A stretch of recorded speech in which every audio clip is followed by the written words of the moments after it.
बीच बीच में ना भ्रम जैसे भूल नहीं जाते करते करते, जैसे काम कर रहे हैं कुछ कर रहे हैं तो बीच बीच में। अच्छा, कभी आप ये भूल पाए हो कि मैं पुरुष हूँ? 8 घंटा सो लो, 20 घंटा सो लो, इसके बाद ऐसा तो नहीं हुआ कि आपको चेक करना पड़े कि मैं स्त्री हूँ कि पुरुष हूँ? ऐसा तो नहीं हुआ। आपको पक्का है कि मैं पुरुष हूँ, है ना? ये कब याद किया आपने? कब जब किया? कब ध्यान किया? ये केवल स्वीकृति का चमत्कार है। बचपन में माँ ने बता दिया, मुझे बोध हो गया कि मैं पुरुष शरीर हूँ, आज तक नहीं भूला। एक स्वीकृति, जबकि पुरुष नहीं हूँ। आत्मस्वरूप चिदानंद भगवान का मैं अंश, कोई स्त्री पुरुष थोड़ी शरीर पर। देख लो, एक बार बता दिया कि देखो तुम इस राज्य के परिवार में जन्मे हो, तुम्हें ऐसा नहीं करना चाहिए, तुम्हें ये नहीं खाना, तुम पंडित हो। बैठ गए दिमाग में बात। 50 वर्ष हो गए, लेकिन पूछा जाए असलियत में कि तुम किस कुल के हो, तो हम बनावटी कहेंगे कि हम अमुक कुल के, वैष्णव भाव से, ये बनावटी होगा। लेकिन असली में ठसक बैठे कि तुम क्या समझते हो मैं पंडित हूँ, नहीं। अब उसका ना ध्यान किया गया ना वो स्वीकार। अच्छा, ये तो मान लो आपको ना समझ, एक पत्नी दूसरे कुल से आती है, 20-25 वर्ष वहां काटे परिवार में, और जिस समय पाणी ग्रहण हुआ उसने स्वीकृति की कि ये मेरा दूल्हा है, उसी समय से उसकी ठसक बदल गई। अब दूसरे दिन स्वप्न में दूसरा व्यक्ति उसके स्वप्न में आया, कोई कहे ये तुम्हारा दूल्हा है क्या, तो दूसरे दिन स्वप्न में भी वो कह देंगे कि ये मेरा दूल्हा नहीं है। और उसने क्या अभ्यास किया हमें बताओ?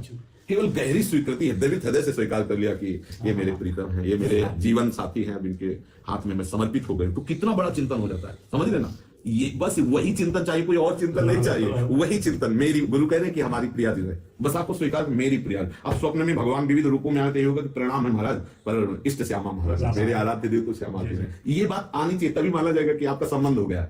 संसारिक संबंधों में इतनी बड़ी दृढ़ता हमारी है, तो भागवतिक जबकि संसारिक संबंधों की कोई स्थिति नहीं है, और भागवतिक संबंध की स्थिति सत्य है, ये सच्चिदानंद है, ठीक है ना। तो जो भ्रम भी आपको लग रहा है ना, उस भ्रम में भी झांक के देखो तो ये निकलेगा प्रिया जी मेरी।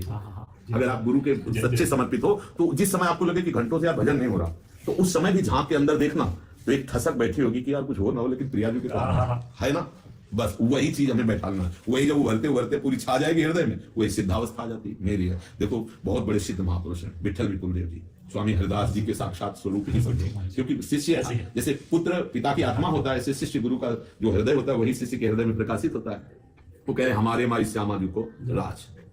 कौन है श्यामा जी? बोले जाके अधीन सदा इस सांवरो या ब्रज को सिरताज। संपूर्ण ब्रह्म मंडल का जो सिरताज है, बाकी बिहारी वो अधीन है जिसके, वो हमारी श्यामा जो है। तब कह रहे यह जोरी अविचल वृंदावन ना ही नान सुकाश। मुझे इस जोरी के सिवा प्रिया प्रीतम से और किसी से कोई कार्य नहीं। यह जोरी अविचल वृंदावन, पहले थी ऐसा नहीं, अभी की बात कह रहे हैं। ये जोरी अविचल वृंदावन ना ही नान सुकाश। विठल विपुल बिहारिन केवल दिन जलधर संगाध हमारे माई। जैसे नवीन मेघ पर बिजली बैठी हो, ऐसे प्रिया प्रीतम में मैं देख रहा हूँ। किसे? गुरुदेव के बल पर, आचार्य के बल पर, श्री जी के बिहारिन जी के बल पर देख रहा हूँ। दिन जलधर संगाध हमारे माई श्यामा जी भाव में